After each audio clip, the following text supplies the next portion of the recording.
एक समय की बात है, एक अश्वपति नाम के राजा थे। उनकी कोई संतान नहीं थी।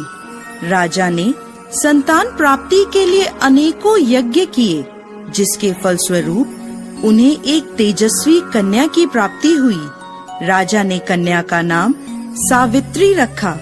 समय बीतता गया और सावित्री विवाह योग्य हो गई।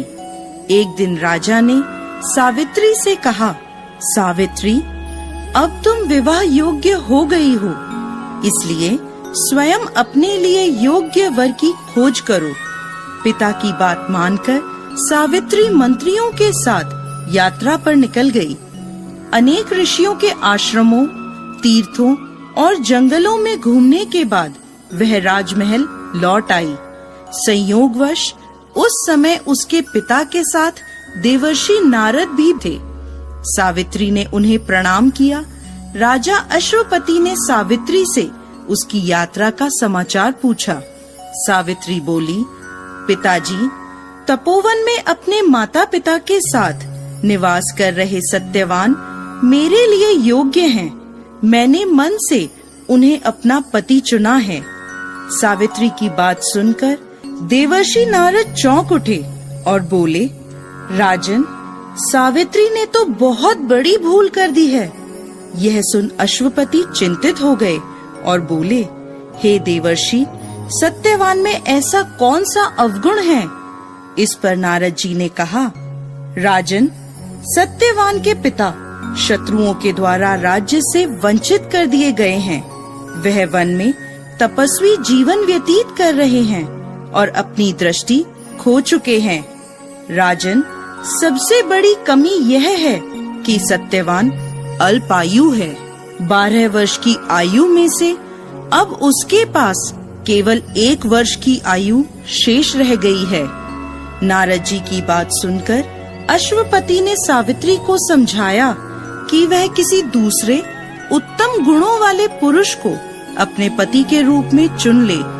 सावित्री बोली, पिताजी, नारी अपने जीवन में केवल एक ही पति का वर्ण करती है। अब चाहे जो भी हो, मैं किसी दूसरे को अपने पति के रूप में स्वीकार नहीं कर सकती। पुत्री की हट के आगे पिता विवश हो गए और सावित्री का सत्यवान के साथ पूरे विधि विधान से विवाह करा दिया गया। विवाह के पश्चात सावित्री अपने पति और सास ससुर के साथ वन में रहने लगी। जैसे जैसे समय बीतता जा रहा था, सावित्री के मन का भय बढ़ता जा रहा था। नारद जी के कहे अनुसार जब उसके पति की आयु मात्र 4 दिन बची, तब सावित्री ने 3 दिन पहले से व्रत रखना प्रारंभ कर दिया। अंततः वह दिन भी आ पहुंचा जब सत्यवान की मृत्यु निश्चित थी। चौथे दिन जब सत्यवान लकड़ियां लेने वन को जाने लगा, तब सावित्री बोली, हे नाथ, मैं भी आपके साथ वन को चलूंगी। सत्यवान के मना करने पर भी वह सास ससुर की आज्ञा लेकर अपने पति के साथ वन को चली गई। वन में सत्यवान ने जैसे ही पेड़ से लकड़ी काटना शुरू करा, उसके सर में असहनीय पीड़ा होने लगी और वह पेड़ से उतर गया। सावित्री समझ गई कि उसके पति का अंत समय निकट है, अतः उसने अपने पति का सर अपनी गोद में रख लिया। लेटने पर सत्यवान अचेत हो गया। सावित्री चुपचाप आंसू बहाती ईश्वर से प्रार्थना करने लगी। तभी उसे लाल वस्त्र पहने भयंकर आकृति वाला एक पुरुष दिखाई दिया। वह साक्षात यमराज थे। सावित्री बोली, महाराज, आप कौन हैं?